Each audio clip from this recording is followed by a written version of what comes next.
오늘은 복음은 진리입니다 라는 제목을 가지고 로마서 2장 8절 두 번째 시간을 가져보려고 합니다.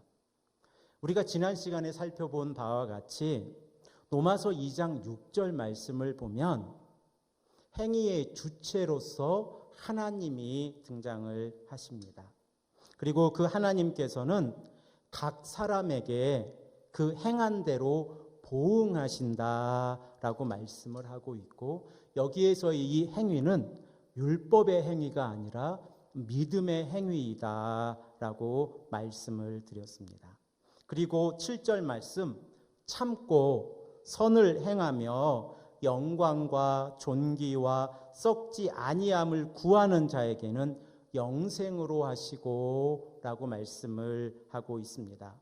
여기에서 참는다라고 하는 것은 일시적으로 어떠한 고통을 참는 것이 아니라 하나님의 나라의 시간에 가는 그 시간까지 우리가 말씀을 지키기 위해서 세상과 연합하지 아니하고 하나님과 연합하는 것이다. 즉 우리의 참음은 일시적인 참음이 아니라 영원한 하나님의 나라를 바라보고 참아가는 것이다 라고 말씀을 드렸습니다. 그리고 선을 행하는 것은 이 또한 율법의 행위가 아닌 믿음의 행위로서 예수 그리스도가 중심이 되어서 우리의 삶을 간섭하시고 또 그 안에서 살아갈 때에 우리의 삶 가운데에서 선을 행하게 되어집니다. 그리고 영광과 존귀와 썩지 아니함을 구하는 자, 바로 그들이 성도들이고 바로 그 성도들에게 주어지는 결과가 영생이다라고 말씀을 드렸습니다. 그리고 지난 시간에 오직 당을 지어라고 하는 이 표현이 이기적 욕심이라는 단어가 이렇게 번역이 되어졌고, 그 과정에서 어떠한 번역의 역사가 있었는지 함께 생각을 해 보았습니다. 그리고 오늘 말씀을 보면 진리를 따르지 아니하고 불의를 따르는 자에게는 진노와 분노로 하시니라 라고 말씀하고 있습니다. 이 말씀을 다시 한번 생각을 해보면 하나님께서는 오직 이기적 욕심에 가득하여 진리를 따르지 아니하고 불의를 따르는 자에게는 진노와 분노로 하시리라 라고 말씀하고 있는 겁니다. 우리 마음 안에 이 이기적인 욕심이라고 하는 것은 진리를 거스르게 합니다. 왜냐하면 우리 마음 안에 잘못되어져 있는 우리 자신만을 생각하는 이기적인 욕심은 하나님의 사람으로서 하나님의 방법으로 이 땅을 살아가는 것을 거슬려서 세상의 방법으로 이 땅을 살아가는 것을 강요하고 있기 때문에 그렇습니다. 그러므로 우리 안에 이기적 욕심이 가득하다고 하면 우리는 하나님의 말씀에 순종하지 아니하고 그리고 세상에 관심을 두고 살아가는 삶을 의미합니다. 바울은 여기에서 끝나지 아니하고 그 두 번째 특징으로 진리를 따르지 아니하고 라고 말씀을 하고 있습니다. 여기에서 이 진리라고 하는 헬라어 단어를 보면 알레세이아라고 하는 단어인데, 본문을 가지고 이 알레세이아가 무엇을 의미하는지 2장 1절에서 8절까지의 말씀에서 직접적으로 언급하기는 어렵습니다. 진리, 기독교 안에 있는 이 진리가 무엇인가에 대해서 우리는 함께 생각을 해 보아야 합니다. 이러한 측면에서 우리가 로마서 첫 번째 시간에서 함께 생각해 보았던 로마서 1장 2절로 함께 가보겠습니다. 한 장을 뒤로 넘기셔서 로마서 1장 2절에서 4절까지의 말씀을 보면 이 진리에 대해서 우리에게 쉽게 설명하고 있음을 우리는 알 수 있습니다. 우리 함께 로마서 2장 1절에서 2절에서 4절까지의 말씀을 합독하도록 하겠습니다. 시작. 이 복음은 하나님이 선지자들을 통하여 그 아들에 관하여 성경에 미리 약속하신 것이라. 그의 아들에 관하여 말하면 육신으로는 다윗의 혈통에서 나셨고 성결의 영으로는 죽은 자들 가운데서 부활하사 능력으로 하나님의 아들로 선포되셨으니 곧 우리 주 예수 그리스도시니라 라고 기록을 하고 있습니다. 자, 그러면 바울이 언급하고 있는 이 복음에 대해서 쉽게 한번 중간에 있는 내용을 빼고 처음과 끝을 이어서 읽어보십시오. 복음은 우리 주 예수 그리스도시니라. 복음은 우리 주 예수 그리스도시니라 라고 말씀을 드릴 수 있습니다. 그리고 바울은 이 복음에 대해서 이야기할 때 세 가지 특징을 나누어서 복음이 무엇인가 설명을 하고 있습니다.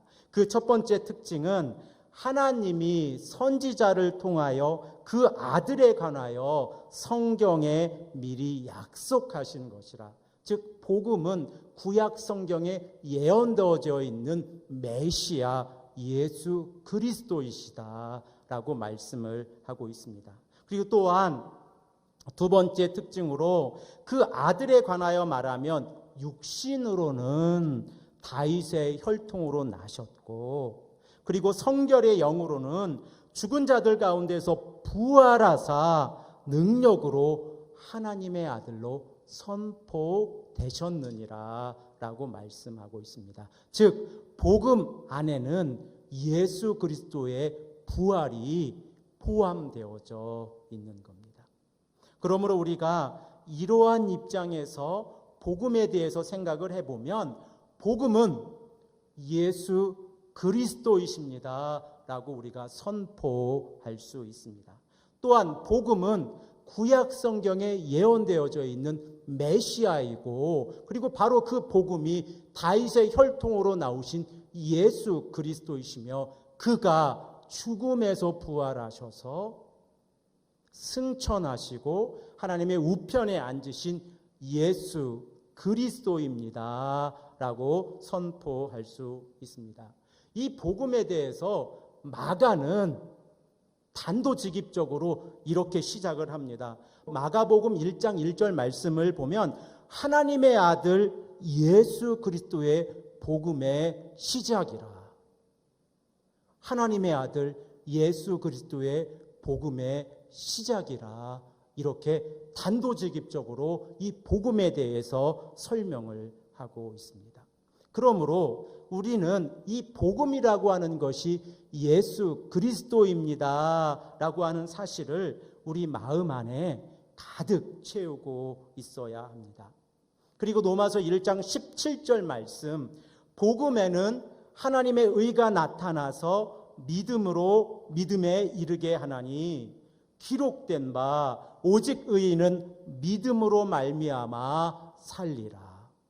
이 말씀, 이 복음이라는 단어에 예수 그리스도를 바꾸어서 읽어보십시오. 그러면 이 로마서 1장 17절 말씀을 이렇게 읽을 수 있습니다.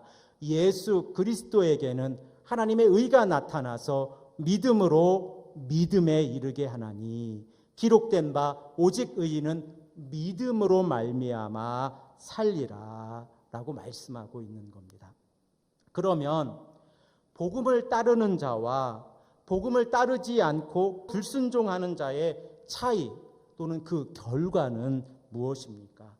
복음을 따르는 자에게는 구원이 허락이 되어지고 복음에 불순종하는 자는 진노와 분노가 그들에게 임할 것이라고 오늘 본문 말씀에서 우리에게 말씀하고 있습니다. 본문 말씀 8절을 다시 한번 보십시오. 진리를 따르지 아니하고 불의를 따르는 자에게는 진노와 분노로 하시니라 라고 말씀하고 있습니다. 그러면 우리는 복음에 대해서 조금 더 구체적으로 생각을 해보아야 합니다. 성경을 로마서 10장으로 가보십시오. 253페이지를 펴놓으시고 함께 말씀을 생각을 해보고자 합니다. 로마서 10장 253페이지를 펴놓으시고 함께 생각을 해보기를 원합니다. 우리는 복음을 따르는 자의 삶을 살아가야 합니다. 오늘 본문에서 나오고 있는, 바울이 언급하고 있는 이 진리를 따르지 아니하고 복음을 따르지 아니하면 우리에게 다가오는 결과는 진노와 분노임을 우리는 꼭 기억해야 합니다. 하지만 우리의 입술 가운데에서 예수를 주로 시인하고 예수님께서 죽은 자 가운데서 다시 살아나셨다고 하는 것을 우리의 입술 가운데 믿음으로 고백한다고 하면 우리에게 주어지는 복은 영생이라고 하는 사실을 우리는 꼭 기억해야 합니다. 우리 함께 로마서 10장 9절 말씀을 함께 읽어보도록 하겠습니다. 로마서 10장 9절 말씀입니다. 함께 읽겠습니다. 시작. 내가 만일 내 입으로 예수를 주로 시인하며 또 하나님께서 그를 죽은 자 가운데서 살리신 것을 내 마음에 믿으면 구원을 받으리라 라고 말씀하고 있습니다. 우리가 구원을 받기 위해서는 우리의 입술 가운데 예수님을 주라고 시인하는 신앙이 있어야 합니다. 또한 우리가 구원을 받기 위해서는 예수님을 하나님께서 죽은 자 가운데서 살리셨다고 하는 이 믿음의 확신, 그리고 이 신앙을 가지고 있어야 우리가 구원을 받을 수 있음을 성경은 우리에게 말씀하고 있습니다. 그러면 10절 말씀에서는 어떻게 기록하고 있습니까? 10장 10절 말씀입니다. 사람이 마음으로 믿어 의에 이르고 입으로 시인하여 구원에 이르느니라. 우리가 마음으로 믿으면 하나님의 의에 이르지만 우리의 입술로 예수님은 하나님의 아들이시고 예수님은 부활하셨습니다. 예수님은 승천하셨습니다. 예수님은 승귀 하나님의 우편에 앉으셨습니다. 이 사실을 우리의 입술로 시인하면 우리가 구원을 얻는다라고 성경은 말씀하고 있습니다. 또한 이러한 자들에게 10장 11절 말씀을 보면 부끄러움을 당하지 않게 하리라 라고 말씀하고 있습니다. 이 부끄러움을 당하지 않게 하리라, 이 말씀은 의롭게 하신다는 겁니다. 우리는 우리의 삶의 행위로 하나님의 나라에 갈 수 없습니다. 제가 이미 여러분들에게 함께 율법의 행위와 믿음의 행위를 구분해서 말씀을 드린 것처럼 우리의 행위를 가지고는 하나님께 나아갈 수 없습니다. 하지만 믿음의 행위, 예수 그리스도께서 우리의 구원자가 되시고 또한 예수 그리스도 안에서 우리가 행동하는 그 믿음의 행위를 가지고 우리는 오직 하나님께 나아갈 수 있다는 사실을 우리는 꼭 기억해야 합니다. 그리고 바울은 이에 대해서 우리에게 이렇게 언급합니다. 12절 말씀을 보면 유대인이나 헬라인이나 차별이 없느니라. 복음은 유대인에게나 헬라인에게나 차별이 없습니다. 하지만 복음은 예수 그리스도를 주라고 입술로 시인하는 자에게 구원을 허락하신다고 하는 사실을 우리는 꼭 기억해야 합니다. 그래서 13절 말씀 우리 함께 읽어보겠습니다. 시작. 누구든지 주의 이름을 부르는 자는 구원을 받으리라. 우리가 주의 이름을 부르고 우리가 주 안에서 살아가며 말씀 안에서 살아가고 성령 안에서 살아간다고 하면 우리에게 구원을 허락하신다고 하는 것이 하나님의 약속임을 우리는 꼭 기억해야 합니다. 그러면 이 믿음이 어디에서 옵니까? 이 믿음이라고 하는 것이 어떻게 우리의 마음에 자리 잡아가고 성장하고 그리고 확신을 주게 되어집니까? 그 과정에 대해서 바울은 로마서 10장 17절에 이렇게 설명합니다. 그러므로 믿음은 들음에서 나며 들음은 그리스도의 말씀으로 말미암았느니라. 우리에게 믿음이 심겨지는 것은 하나님의 말씀을 들을 때 바로 이 자리에서 우리의 마음 안에 믿음이 생겨진다는 겁니다. 그리고 또한 말씀을 준비하는 자가 오직 하나님의 말씀에 순종하여 그 말씀만을 증거할 때에 그 말씀 가운데 하나님의 능력이 나타나고 믿음이 성도에게 심겨진다고 하는 사실을 우리는 꼭 기억해야 합니다. 하지만 이렇게 복음을 듣고도, 이렇게 하나님의 말씀을 듣고도 이 복음을 거부하는 자들이 있습니다. 바로 그들이 오늘 본문 로마서 2장 8절에 기록되어져 있는 진리를 따르지 아니하는 자들, 곧 진리에 불순종하는 자들입니다. 그러면 그들이 하나님의 말씀을 듣지 아니하여서, 한 번도 예수 그리스도의 복음을 듣지 못해서 그 마음에서 하나님을 거부합니까? 우리가 살아가는 이 환경 가운데에서는, 특별히 이 캐나다 안에서는 이러한 일을 찾아보기는 그리 쉽지는 않을 겁니다. 우리가 가는 어느 곳에서든 하나님의 몸된 교회가 있고, 또 하나님의 몸된 교회를 통해서 예수 그리스도의 복음이 증거되고 있다는 사실을 우리는 꼭 기억해야 합니다. 하지만 우리 마음 안에 있는 이 교만이라고 하는 이 죄의 모양이 우리 마음에 가득할 때에 예수 그리스도께서 우리 마음 안에 함께 할 수 있는 마음의 여유가 없어지는 겁니다. 내 힘으로 살아갈 수 있고, 그리고 내가 가지고 있는 것으로 해결할 수 있고, 하나님 없이 나 자신이 살아갈 수 있고, 우리가 이 땅을 변화시킬 수 있다라고 그렇게 생각하고 행동하고 나아갈 때 그 안에 예수 그리스도께서 없으시기 때문에 역사가 일어나지 아니하고 하나님의 구원이 이루어지지 않음을 우리는 꼭 기억해야 합니다. 다시 본문으로 돌아와서 로마서 2장 8절 말씀을 보면, 이제 진리를 따르지 아니하는 자들의 두 번째 특징이 나타나는데, 그 특징을 보면 불의를 따른다라고 말씀하고 있습니다.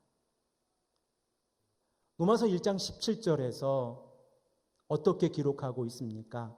복음에는 하나님의 의가 나타나서 믿음으로 믿음에 이르게 하나니 오직 의인은 믿음으로 말미암아 살리라. 하지만 이 불의를 따르는 자들은 복음에 나타난 하나님의 의를 믿지 아니하는 겁니다.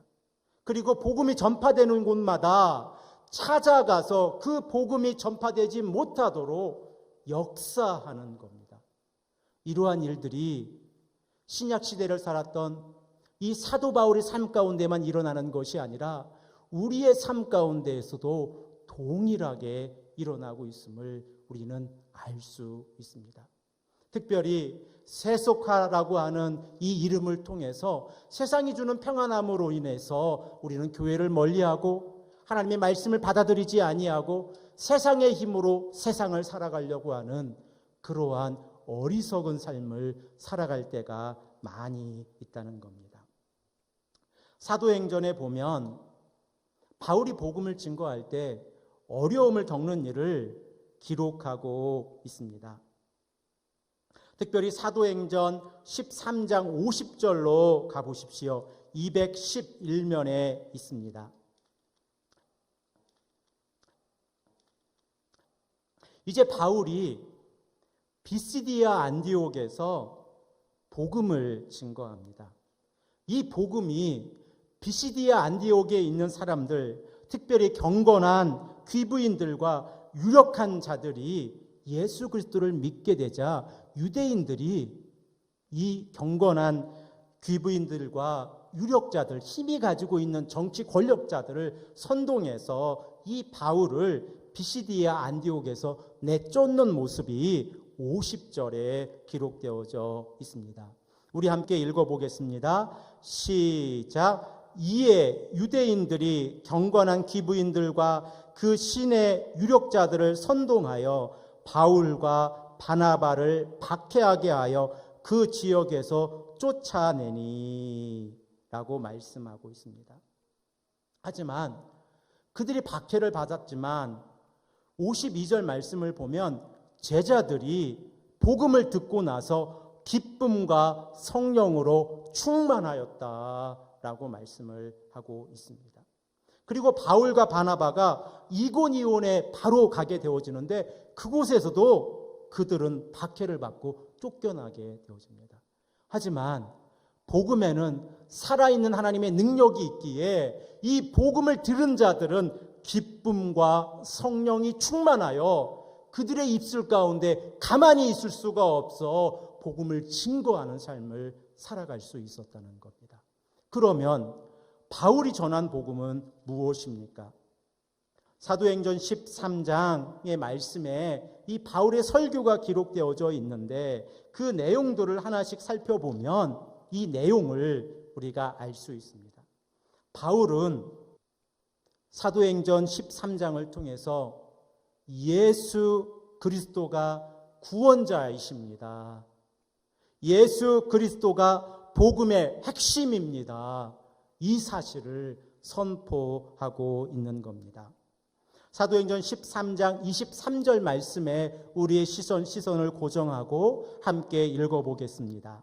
하나님이 약속하신 대로 이 사람의 후손에서 이스라엘을 위하여 구주를 세우셨으니 곧 예수라라고 말씀하고 있습니다. 즉 이 사람들의 후손 다윗의 왕의 후손을 통해서 구원자를 세우셨는데 그 구원자가 예수님이다라고 바울이 선포하고 있는 겁니다. 그리고 24절 말씀을 보면 그가 오시기 전에 세례 요한을 먼저 보내셔서 회개하게 하셨다는 겁니다. 이 회개의 영을 통해서 말씀을 받는 자들이 먼저 하나님께 나와 회개하고 예수 그리스도가 구원자로 그들에게 다가왔을 때에 그들이 하나님 앞에 무릎을 꿇고 예수 그리스도 앞에 무릎을 꿇고 예수님은 구원자이십니다. 예수님은 하나님의 아들이십니다. 이 사실을 선포하게 하셨습니다.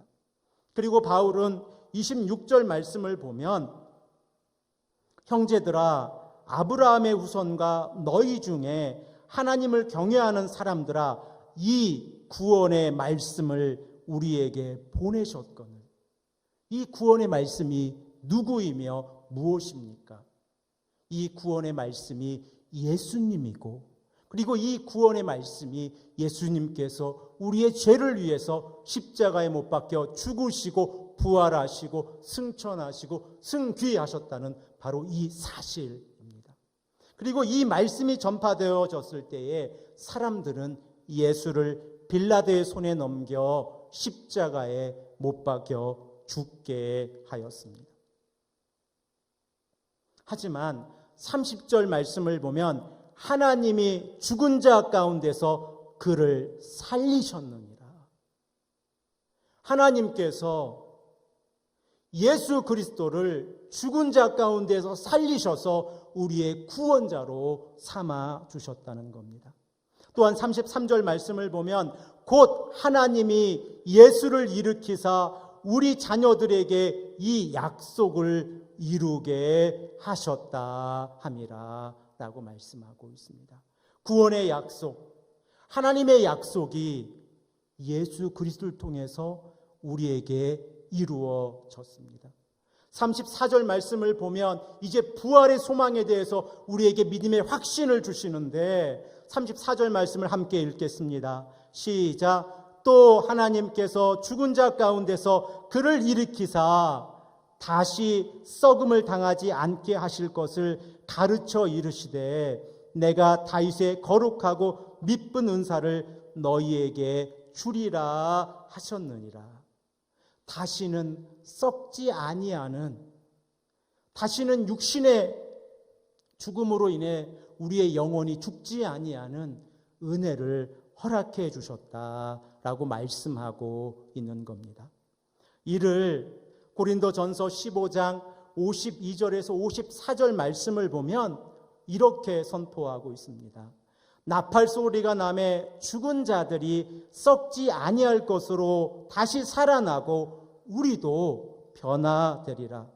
이 썩을 것이 반드시 썩지 아니할 것을 입겠고 이 죽을 것이 죽지 아니함을 입으리로다. 이 썩을 것이 썩지 아니함을 입고 이 죽을 것이 죽지 아니함을 입을 때에 사망을 삼키고 이기리라.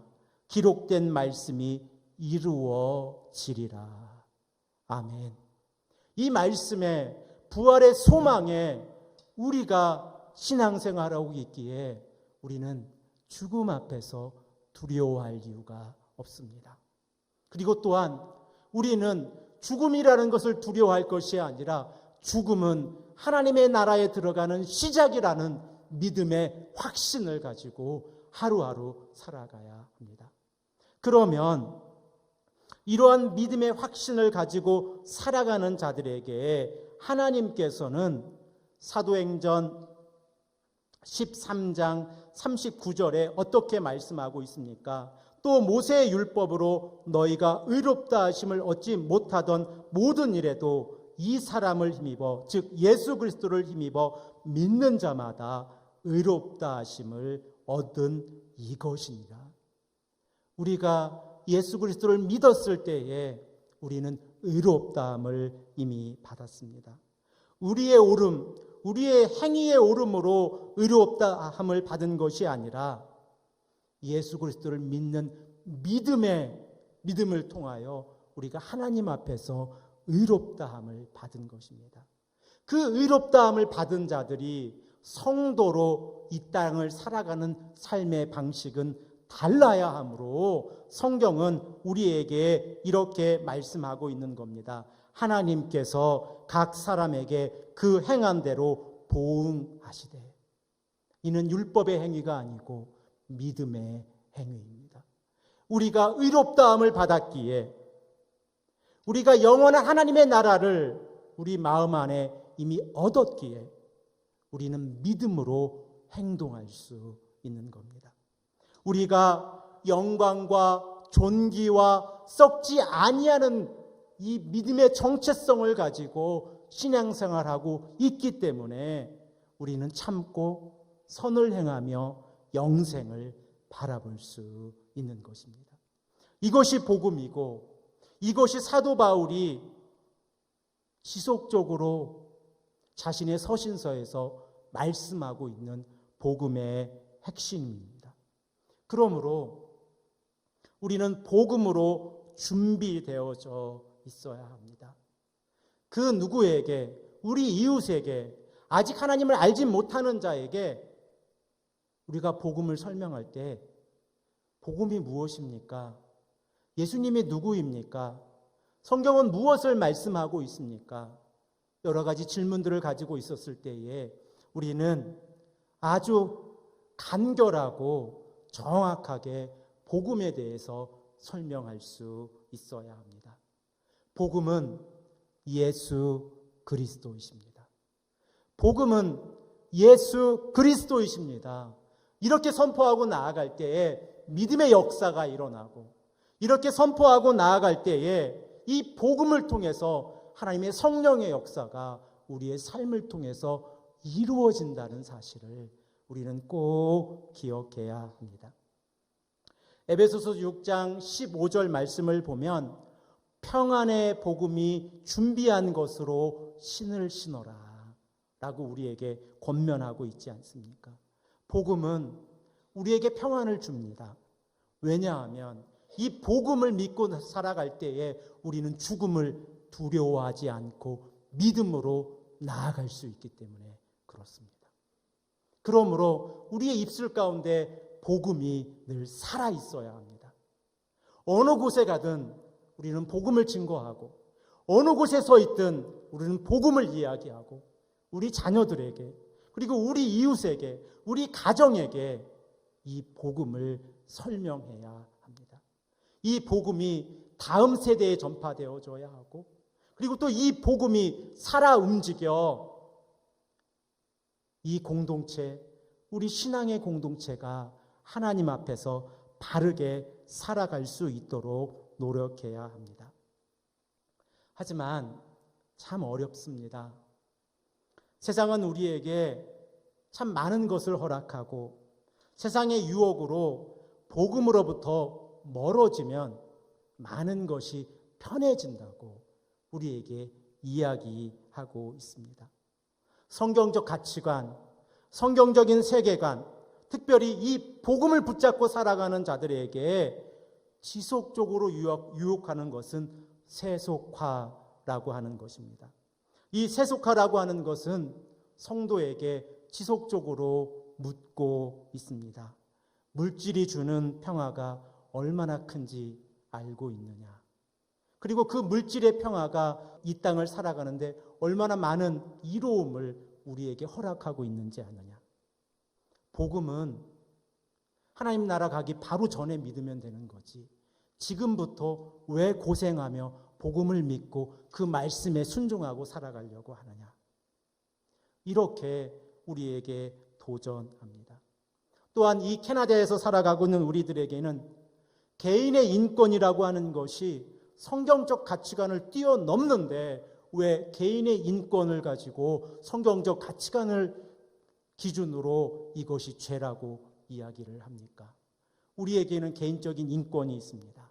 그런데 왜 성경이라는 가치관을 가지고 개인적인 인권이 죄라고 선포합니까? 이 대표적인 예가 동성애 이슈입니다. 우리가 이미 살펴본 바와 같이 로마서 1장 18절에서 32절까지는 유대인 이방인들의 죄에 대해서 이야기를 하고 있습니다. 그들이 하나님을 영화롭게 하지 않고 감사하지 않는 삶을 살아갔을 때에 그들의 생각은 허망해지고 마음이 미련해져서 스스로 지혜 있다라고 주장하기 시작했습니다. 그리고 시작한 것이 23절 말씀인데 우상 숭배입니다. 그러면 우상 숭배로 그들의 죄가 끝이 났습니까? 아닙니다. 이 우상 숭배에 빠지자 하나님께서는 24절 말씀에 바울을 통해서 이렇게 기록하고 있습니다. 그러므로 하나님께서 그들을 마음의 정욕대로 더러움에 내버려 두사 그들의 몸을 서로 욕되게 하셨느니라. 그 결과 그들은 피조물을 창조주 하나님보다 더 경배하고 그리고 하나님께 영광을 돌리지 않았습니다. 이 때문에 26절 말씀을 보면 하나님께서 그들을 부끄러운 욕심에 내버려 두사 곧 그들의 여자들도 순리대로 쓸 것을 밖으로 영리로 쓰며 그와 같이 남자들도 순리대로 여자 쓰기를 버리고 서로 향하여 음욕을 불붙이하여 남자가 남자와 더불어 부끄러운 일을 행하며 그들의 그릇 때문에 상당한 보응을 그들 자신이 받았느니라 라고 말씀하고 있습니다.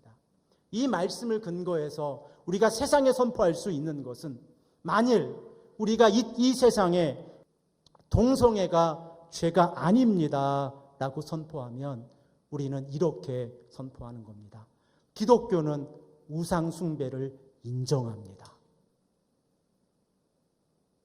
만일 하나님께서 우리에게 말씀하고 계신 이 기준이 깨어진다고 하면 우리는 이 동성애 이슈를 통해서 이렇게 세상에 외치고 있는 겁니다. 우리 기독교는 우상 숭배를 인정합니다. 이게 맞습니까? 이게 하나님의 말씀입니까? 아닙니다. 하나님께서는 분명하게 우리에게 말씀하고 있습니다. 부끄러운 욕심에 내버려 두사 그들이 죄악 가운데 빠졌다. 진리로 받아들이지 아니하고 세상을 쫓아가고 있다라고 말씀하고 있습니다. 그러므로 우리는 복음이 진리입니다. 이 사실을 믿고 나아가야 합니다. 이 얼마나 우리에게 큰 축복이 되어집니까? 이 복음을 우리가 믿고 살아가기에 우리는 로마서 2장 8절 말씀에 나오고 있는 오직 이기적 욕심에 가득하여 진리를 따르지 아니하고 불의를 따르는 자들 그들의 삶을 살아가지 말아야 합니다. 그리고 그 결과가 진노와 분노라고 하는 사실을 꼭 기억해야 합니다. 복음이 진리이기에 이 진리에 우리의 삶을 바치고 헌신하고 말씀에 순종하며 말씀을 가까이하며 살아갈 수 있습니다. 이 복음이 우리의 삶의 기쁨이 되어지고 이 복음이 우리의 삶의 진리가 되어지기를 간절히 소망합니다. 함께 기도하겠습니다. 아버지 하나님 감사합니다. 오늘 복음은 진리입니다 라는 말씀을 통해서 함께 하나님의 말씀을 생각해 보았습니다. 하나님, 복음은 예수 그리스도이심을 우리가 입술로 고백하게 하시고 이 복음을 우리가 믿고 따라가는 삶을 살아갈 수 있도록 인도하여 주시옵소서. 감사드리오며 사랑이 많으신 예수 그리스도의 이름으로 간절히 기도합니다. 아멘.